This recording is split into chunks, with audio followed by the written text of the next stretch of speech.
اعوذ باللہ من الشیطان الرجیم بسم اللہ الرحمن الرحیم السلام علیکم ورحمۃ اللہ وبرکاتہ۔ محترم دوستوں، آج کا یہ ویڈیو فلسطین میں جاری حالیہ کشیدگی کے حوالے سے ہیں، اور آپ لوگوں کو پتہ ہوگا کہ جو لڑائی ہو رہی ہے اس میں بہت زیادہ جانی نقصان بھی ہوا ہے، اور اسرائیل کی فضائی حملوں میں فلسطین میں انفراسٹرکچر کو، عمارات کو بہت شدید نقصان پہنچا ہے، اور اس کے علاوہ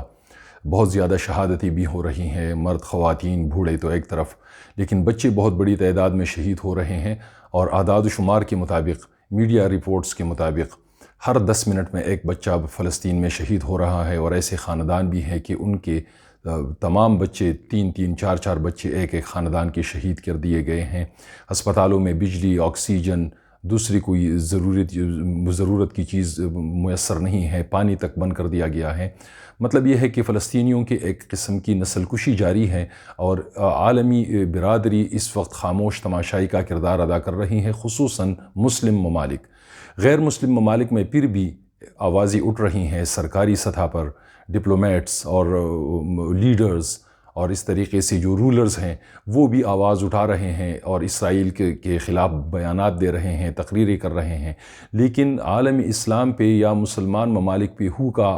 عالم طاری ہے، کوئی بھی کچھ نہیں بول رہا۔ اور ایسے میں عرب لیگ کا بھی اجلاس ہو گیا، OIC کا بھی اجلاس ہو گیا، لیکن یہ جو پورے اجلاس ہوئے ہیں، ان اجلاس میں جو ہونا تھا وہ تو آپ لوگوں کو پہلے سے پتہ ہے، لیکن پچھلے دنوں آئرلینڈ کی ایک اپوزیشن جماعت کی ایک خاتون رہنما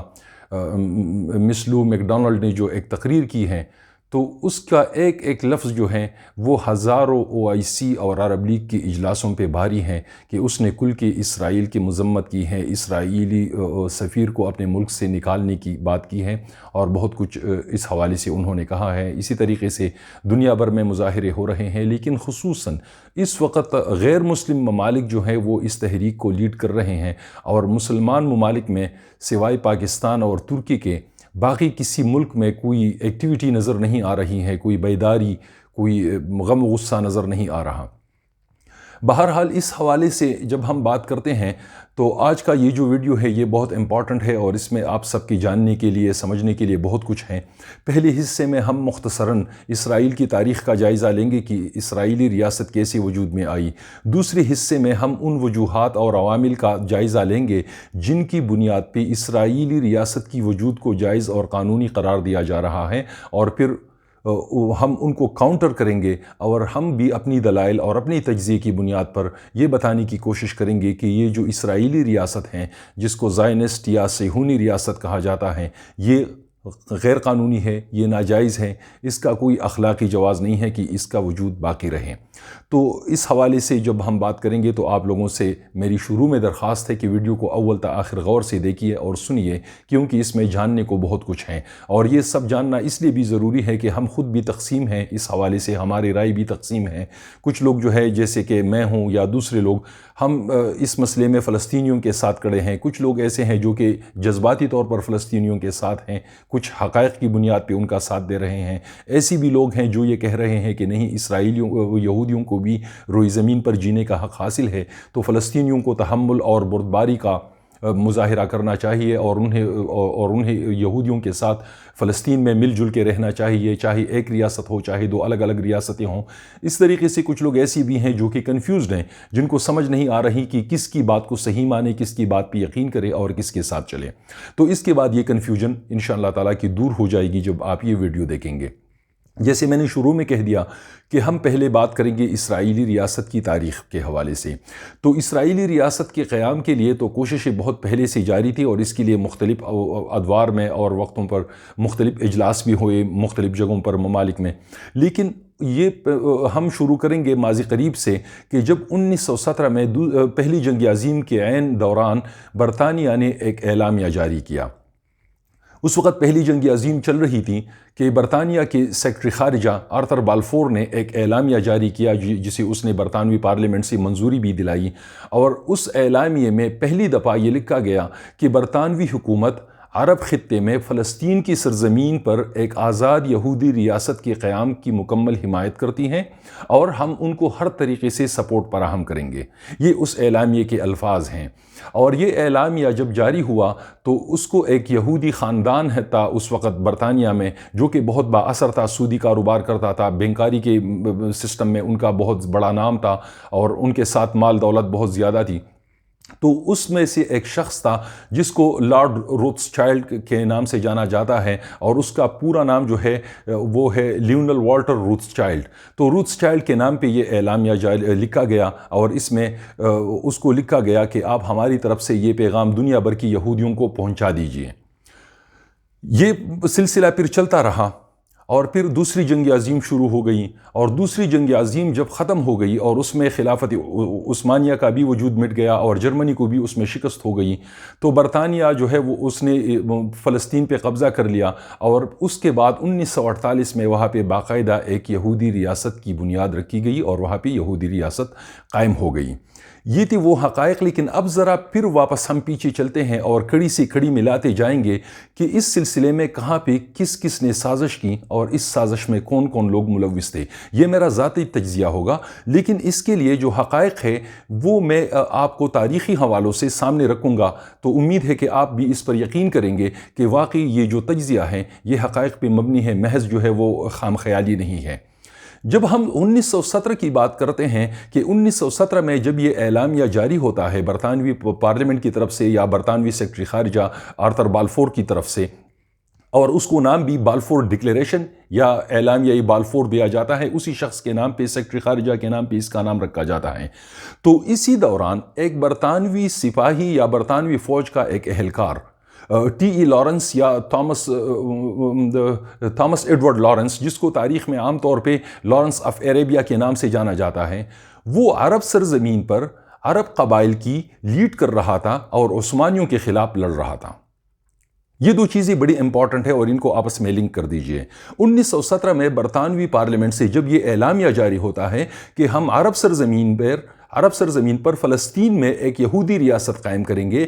اسی دوران لارنس آف عربیہ یا ٹی ای لارنس یا تھامس ایڈورڈ لارنس وہ عرب قبائل کو لیڈ کر رہا ہے اور عثمانیوں کے خلاف ان کو لڑوا رہا ہے۔ یہ ایک بہت بڑا امپورٹنٹ فیکٹر ہے اس میں جو ہم نے رکھا ہے۔ تو یہاں پہ اب آپ سوچئے کہ آج جو عرب ممالک کے سربراہان خاموش بیٹھے ہیں اور فلسطین کو کسی قسم کی حمایت نہیں دلا رہے، بلکہ اسرائیل کے ساتھ وفاداری نبھانے میں اور اسرائیل کے ساتھ سفارتی اور تجارتی تعلقات بڑھانے میں اور بنانے میں اور قائم کرنے میں ایک دوسرے پر سبقت لے جانے کی کوشش کر رہے ہیں، تو ذرا سوچئے کہ وہ کیوں ایسا کر رہے ہیں۔ بالکل یہ ثابت شدہ بات ہے کہ اس سازش میں یہ لوگ بالکل شریک تھے، کیونکہ جب اعلامیہ جاری ہوا تو اعلامیے میں یہ الفاظ واضح طور پہ لکھے گئے تھے کہ عرب سرزمین پر فلسطین کے مقام پر یہودی ریاست قائم کی جائے گی،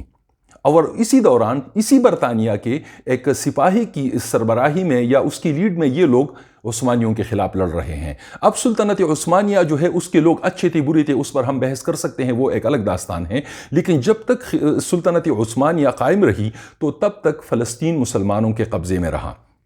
پھر جب دوسری جنگ عظیم ختم ہو گئی اور دوسری جنگ عظیم کے بعد سلطنت عثمانیہ بھی ختم ہو گئی، تو فرانس اور برطانیہ نے پہلے سے ایک خفیہ معاہدہ کیا ہوا تھا، انہوں نے علاقے آپس میں تقسیم کر لیے، جس میں سے فلسطین جو ہے وہ برطانیہ کے قبضے میں آیا اور برطانیہ نے وعدے کے مطابق وہاں پہ ایک یہودی ریاست کی بنیاد رکھی۔ یہ پہلا فیکٹر ہے۔ دوسرا فیکٹر اب یہ ہے کہ جس لارڈ روتھسچائلڈ کے نام یہ اعلامیہ لکھا گیا ہے، اس کے پاس برطانیہ میں یہودیوں کی نمائندگی کی سرکاری طور پر کوئی حیثیت نہیں تھی، اس کے پاس کوئی عہدہ نہیں تھا۔ سرکاری طور پر اس وقت جو ہے یہودی لوگوں کی جو سربراہی تھی یا ان کی جو نمائندگی تھی وہ ایک اور یہودی کے پاس تھی جس کا نام تھا اسٹوارٹ سیمیول۔ لیکن یہ اسٹوارٹ سیمیول جو ہے اس کے نام یہ اعلامیہ اس لیے نہیں لکھا گیا کہ اسٹوارٹ سیمیول اس تجویز کے مخالف تھے، وہ عرب سرزمین پر یہودی ریاست کے قیام کے سخت مخالفین میں سے تھے۔ اب یہاں پہ دو رائے ہیں اس کے بارے میں، کچھ لوگ کہتے ہیں کہ وہ سرے سے یہودی ریاست کے قیام کے خلاف تھے، کچھ لوگ کہتے ہیں کہ نہیں، وہ یورپ ہی میں یہودی ریاست کے قیام کے لیے کوشش کر رہے تھے۔ تو اس وجہ سے برطانویوں نے اس شخص کو چنا جس کے پاس سرکاری طور پر کوئی نمائندگی نہیں تھی یہودی برادری کے لیے، لیکن اسی کو انہوں نے آگے کیا۔ پھر اسی لارڈ روتھسچائلڈ کا دوسرا بھائی ہے ایڈمنڈ روتھسچائلڈ، اس ایڈمنڈ روتھسچائلڈ نے اس وقت پھر فلسطین میں بہت زیادہ زمین خریدی اور اس زمین پر لے جا کے اس نے یہودی لوگوں کو آباد کیا کسانوں کے نام پہ یا مزارعین یا وٹ ایور، اور آہستہ آہستہ وہاں پہ اپنا قبضہ ان لوگوں نے پختہ کیا۔ تو یہ چند حقائق اس میں ایسے ہیں کہ جن کو آپ لوگوں نے اپنے سامنے رکھنا ضروری ہے۔ نمبر ایک کہ جب برطانوی پارلیمنٹ سے یہ اعلامیہ جاری ہو رہا تھا، اس وقت برطانوی سپاہی، فوجی سپاہی کی سربراہی میں عرب لوگ عثمانیوں کے خلاف لڑ رہے تھے، ترکوں کے خلاف لڑ رہے تھے۔ نمبر دو، یہ اعلامیہ ایک ایسے شخص پہ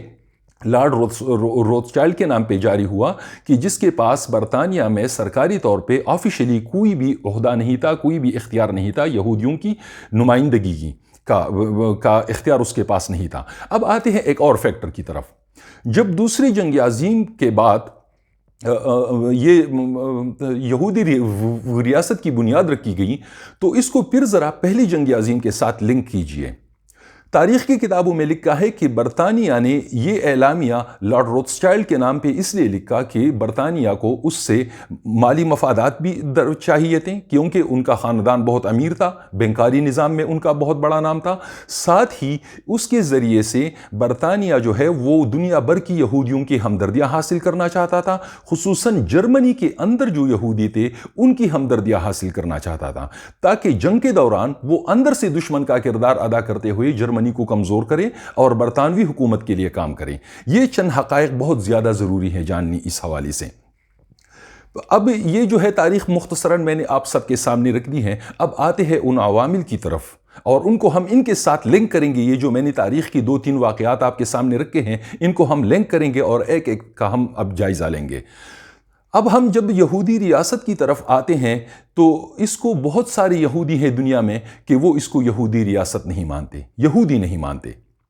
وہ اس کو صہیونی ریاست یا زائنسٹ ریاست کہتے ہیں اور وہ اس کے خلاف ہیں۔ اور اس کی میں نے آپ لوگوں کو مثال دے دی کہ برطانیہ میں خود اسٹوارٹ سیمیول جو اس وقت یہودی کمیونٹی کو لیڈ کر رہا تھا آفیشلی سرکاری طور پہ، وہ اس تجویز کے خلاف تھا۔ وہ نہیں چاہتا تھا کہ فلسطین میں یہ ریاست قائم ہو جائے۔ یہ ایک نکتہ ہے۔ دوسرا نکتہ یہ ہے کہ جب اس ریاست کو قائم کیا گیا تو وہاں پہ اس وقت برطانوی حکومت نے اس علاقے پہ قبضہ کیا تھا، اور اس کے بارے میں اب دلیل یہ پیش کی جا رہی ہے کہ جرمنی میں یہودیوں پہ بہت زیادہ مظالم ہوئے تھے۔ ہولوکاسٹ یا ہولوکاسٹ کا ذکر آپ لوگوں نے سنا ہوگا۔ اسی کو بنیاد بنا کے یہ لوگ کہتے ہیں کہ یہودی جو تھے وہ مظلوم تھے، اور ان کی مظلومیت کا جو ہے وہ ازالہ کرنے کے لیے، ان پر جو مظالم ہوئے تھے جرمنی میں، ان کا ازالہ کرنے کے لیے یہ ضروری تھا کہ ان کو ایک آزاد ریاست بنا کر دی جائے۔ اب یہاں پہ آ کے ذرا آپ غور کیجئے کہ کیا یہ ظلم مسلمانوں نے کیا تھا، یہ عربوں نے کیا تھا، فلسطینیوں نے کیا تھا؟ یہ ظلم اگر ہوا تھا تو یہ تو جرمنی نے کیا تھا، یورپ نے کیا تھا۔ تو پھر جرمنی میں یہودی ریاست کی بنیاد کیوں نہیں رکھی گئی؟ وجہ یہ تھی کہ برطانیہ کو یہودیوں سے مالی اور جنگی سپورٹ بھی تو چاہیے تھا، لیکن ساتھ ہی وہ لوگ ان سے ڈر بھی رہے تھے۔ ان کے کاروباری اثر رسوخ سے، ان کی سیاسی اثر رسوخ سے ڈر بھی رہے تھے۔ تو وہ یہ چاہ رہے تھے کہ وہ اپنا معاشرہ ان لوگوں سے صاف کرے اور ان کو لے جا کے ایک ایسی خطے میں بٹھائیں کہ جہاں سے ان کے ذریعے سے وہ ایک تیر سے کئی شکار کر لیں، کہ عرب خطے میں بھی ان کا اثر رسوخ بڑھ جائے گا، وہاں بھی عربوں کو یہ کنٹرول کر لیں گے، خطے کو کنٹرول کر لیں گے، ساتھ ہی اپنا علاقہ بھی ان سے پاک کر لیں گے اور ان کی دوستی حاصل کر کے ان سے مالی فوائد بھی سمیٹتے رہیں گے۔ یہ ان کی سازش تھی۔ اب آتے ہیں جرمنی کی طرف۔ یہ کہا جاتا ہے کہ ہٹلر نے یہودیوں کو مارا، ہولوکاسٹ یا ہولوکاسٹ۔ پہلے تو میں اس تھیوری کو نہیں مانتا، میں خود نہیں مانتا، یہ میری ذاتی رائے ہے۔ اور اسی طریقے سے ایران کے جو سابقہ صدر تھے احمدی نژاد، اس نے بھی اس تھیوری کو کاؤنٹر کیا تھا اور وہ بھی اس کو نہیں مان رہا تھا۔ بہت سارے لوگ مانتے ہیں، بہرحال ہم یہاں پہ ارگیو نہیں کریں گے، میں اپنی ذاتی رائے دے رہا ہوں۔ اسی لیے کہ میں سمجھتا ہوں کہ ہٹلر نے یہودیوں کو ان کی نسل، ان کی مذہب، ان کے عقیدے کی بنیاد پہ نہیں مارا تھا، بلکہ ہٹلر جو ہے وہ ایک محب وطن شخص تھا۔ ہم اس کے ساتھ اختلاف کر سکتے ہیں، اس کو ظالم کہہ سکتے ہیں، لیکن یہ ایک بات طے ہے، ہر کوئی مانتا ہے کہ وہ ایک جو ہے پراؤڈ جرمن تھا، وہ جرمنی قوم کو دنیا کی بہترین قوم تصور کر رہا تھا، جرمنی کو وہ دنیا کا بہترین ملک تصور کر رہا تھا، اور اپنی نسل کے خلاف، اپنی نسل کے ساتھ بہت زیادہ وفادار اور مخلص تھا، اور حد سے زیادہ مخلص تھا۔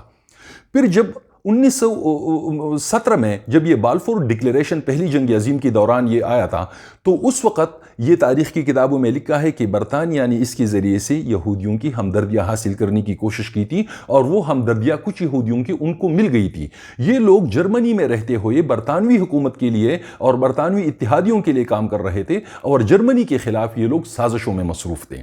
تو اسی بنیاد پہ ہٹلر نے پھر ان کے خلاف ایکشن لیا ہے، اور اس نے صرف یہودیوں کو نہیں مارا، اس نے جرمنی کے اندر بھی ایسے لوگوں کو مارا ہے جو اس کے مخالف تھے، جو اس کے ایجنڈے کے مخالف تھے، اس کے نظریے کے مخالف تھے، جو نسلی جرمن تھے، ان کو بھی اس نے مارا ہے۔ لیکن چلو اگر ہم مان بھی لیں کہ ہولوکاسٹ صحیح تھا، یا ہولوکاسٹ صحیح تھا، یہودیوں کی نسل کشی ہوئی تھی، تو سوال پھر وہی پہ آ کے رک جاتا ہے کہ کیا یہ نسل کشی مسلمانوں نے کی تھی؟ یہ نسل کشی کیا عربوں نے کی تھی؟ یہ تو جرمنوں نے کی تھی، یورپ نے کی تھی، تو یورپ کو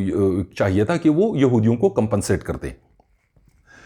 یہ تو پہلی بات ہو گئی۔ اب آتے ہیں دوسری دلیل کی طرف۔ جو لوگ کہتے ہیں کہ یہودیوں کو بھی اس زمین پر رہنے کا حق حاصل ہے، تو میں بھی مانتا ہوں حق حاصل ہے۔ اسلام کو ایگزسٹنس پہ یقین رکھنے والا مذہب ہے، اور اسلام اپنے پیروکاروں کو سختی کے ساتھ یہ تاکید کرتا ہے کہ آپ لوگوں نے کسی بھی اقلیتی شخص کو، فرد کو نقصان نہیں پہنچانا ہے۔ اسلام نے کبھی یہ درس نہیں دیا، کبھی بھی یہ حکم نہیں دیا کہ آپ لوگ تلوار اٹھا کے ہر غیر مسلم کو تحقیق کر دو، اس کا سر تن سے الگ کر دو، یا ان کو زبردستی جبرن اسلام کے دائرے میں لے کے آؤ۔ اسلام بھی کو ایگزسٹنس پہ یقین رکھنے والا مذہب ہے، لیکن اسلام یہ حکم ضرور دیتا ہے کہ اگر یہ غیر مسلم یا خود مسلمانوں کے اندر میں سے منافقین کے خلاف آپ لوگوں کے پاس کوئی واضح ثبوت ہو، پکا ثبوت ہو کہ یہ لوگ آپ لوگوں کے خلاف سازش کر رہے ہیں، ان کی وجہ سے آپ کی جان، مال، عزت و آبرو خطرے میں ہیں، یا آپ کی سلامتی خطرے میں ہیں، اور یا یہ لوگ آپ لوگوں کو آپ کے گھروں سے بے دخل کرنے پہ مجبور، آپ لوگوں کو آپ کے گھروں سے بے دخل کر رہے ہیں، ہجرت پہ مجبور کر رہے ہیں،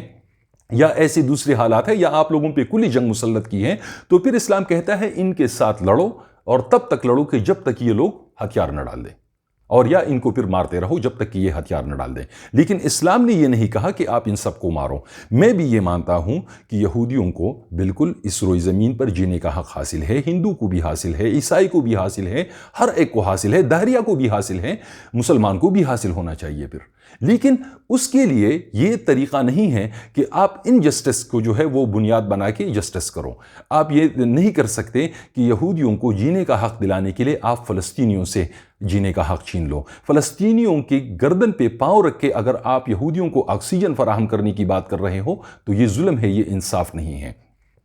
لیکن دوسری دلیل جو یہ پیش کی جا رہی ہے کہ چونکہ یہودی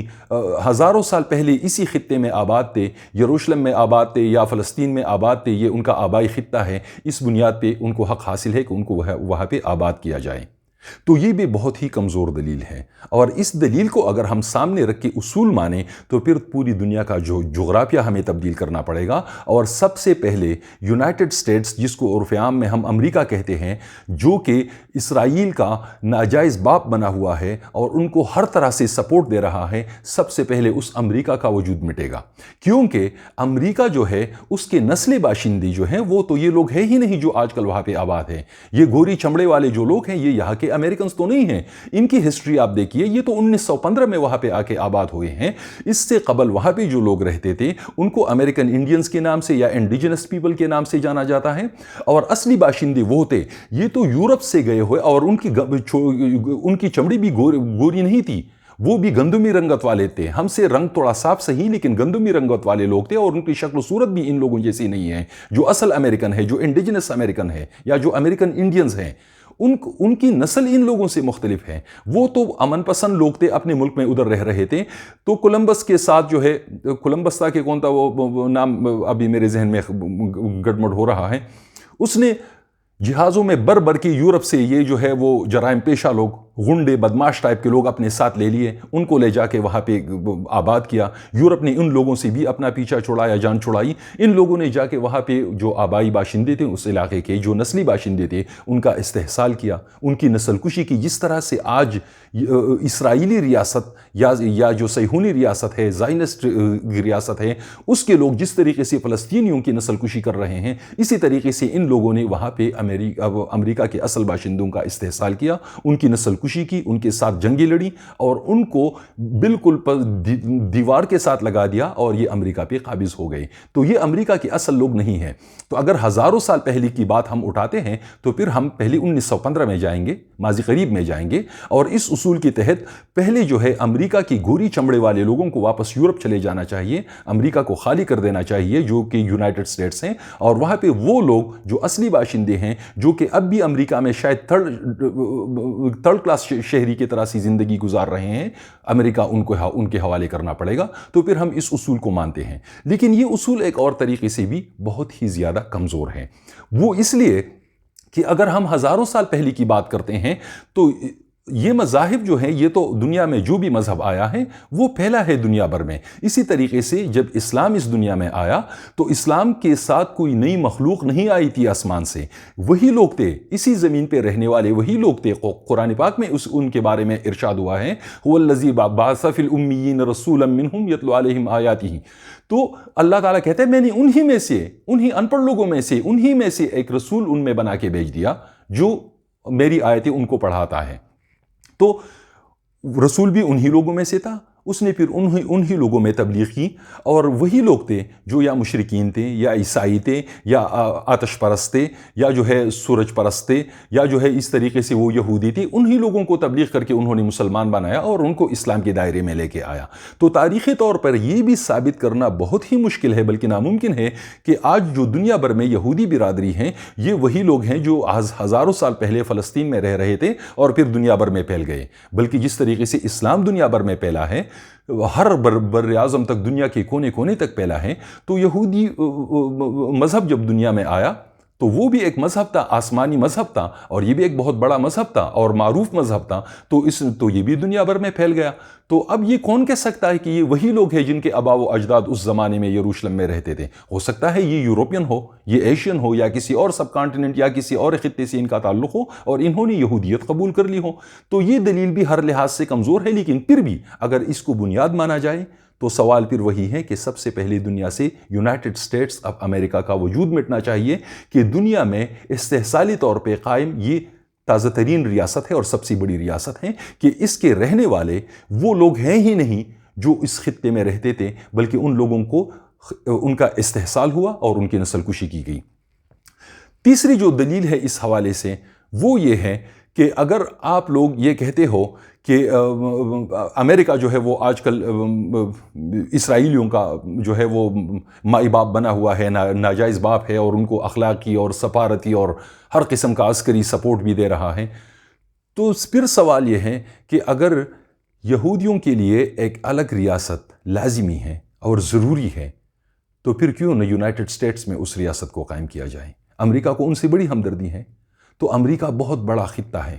اور امریکہ میں ابھی بھی بہت زیادہ غیر آباد زمینیں ہیں۔ تو جہاں امریکہ کی 51-52 ریاستیں ہیں، تو وہاں پہ ایک انڈیپینڈنٹ ریاست اور بنا دی جائے، اور یہودی ریاست بنا دی جائے، ان لوگوں کو وہاں بھی آباد کیا جائے۔ ان کے لاڈلے ہیں، امریکہ کی نظروں کے سامنے بھی رہیں گے، قریب بھی رہیں گے، کوئی ان کو غضن بھی نہیں پہنچائے گا، کوئی نقصان بھی نہیں پہنچائے گا، اور امریکہ ان کو سینے سے لگا کے رکھے، ہمیں کوئی اعتراض نہیں ہے۔ لیکن اگر جسٹس کا مطلب یہ ہے کہ آپ فلاں شخص کو فلاں گاؤں میں فلاں زمانے میں ایک شخص کے ساتھ ظلم ہوا تھا، آج آپ اس کو لا کے میرے گھر میں داخل کر کے میرے گھر میں بٹھا رہے ہو، اور مجھے کہہ رہے ہو کہ اپنے گھر میں دیوار کھڑی کر کے تقسیم کر دو اس شخص کے ساتھ کیونکہ یہ مظلوم ہے، تو مجھے یہ سوال اٹھانے کا حق حاصل ہوگا کہ اگر یہ شخص مظلوم ہے اور آپ کو اس سے اتنی ہمدردی ہے، تو پہلے اپنے گھر میں اس کو آباد کرو، اپنی زمین اس کو دے دو، اپنا گھر اس کو دے دو، اپنے گھر میں ایک دیوار کھڑی کر کے ایک حصہ اس کے نام کر دو۔ تو انصاف پھر یہ ہے، یا جہاں پہ اس کے ساتھ ظلم ہوا ہے وہاں پہ کمپنسیٹ کرو، وہاں پہ جا کے اس کو آباد کرو۔ یہ میرے دلائل تھے، یہ میرا تجزیہ تھا اس تازہ ترین ڈیولپمنٹ کے حوالے سے۔ اگر آپ لوگوں کو یہ تجزیہ پسند آ جائے تو میرا یوٹیوب چینل ضرور سبسکرائب کیجئے میزان فضل کے نام سے، ساتھ ہی بیل آئیکن بھی دبائیے، اور اپنا بہت خیال رکھیے۔ اللہ حافظ۔